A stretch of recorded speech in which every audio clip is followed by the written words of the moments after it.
Huu ndio ukweli ambao wazazi, marafiki au hata walimu wako hawawezi kukwambia kama usipojiongeza. Ipo hivi. Maisha ya chuo sio kula bata kama wengi wanavyofikiri, bali chuo ni sehemu ambayo licha ya kupata elimu inakupa fursa ya kujenga maisha yako pamoja na kukupa nafasi ya wewe kufanya kile kilicho ndani ya hatima yako. Ni aibu sana kwa wewe mwanachuo baada ya kumaliza chuo unarudi kwenu Handeni na kuendelea kula viazi Ulaya ambavyo amelima baba yako. Ni aibu sana kwako mwanachuo baada ya kumaliza chuo unarudi kwenu Kigoma na kuendelea kula mihogo pamoja na chikichi ambazo kalima mama yako. Ni aibu kweli kwako wewe mwanachuo baada ya kumaliza chuo unarudi kwenu Mwanza na kuendelea kula sangara ambao umevuliwa na baba yako. Sikiliza kijana wangu.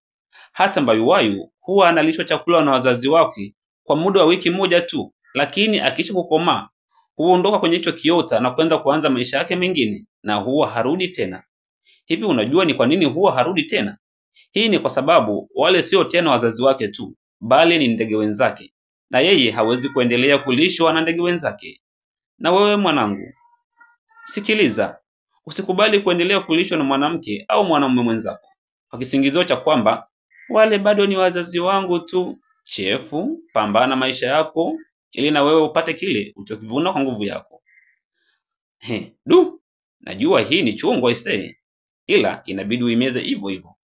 Asante sana kwa kunisikiliza. Langu jina ni Alphonse Ndabita na hii ni Alphonse Motivation TV.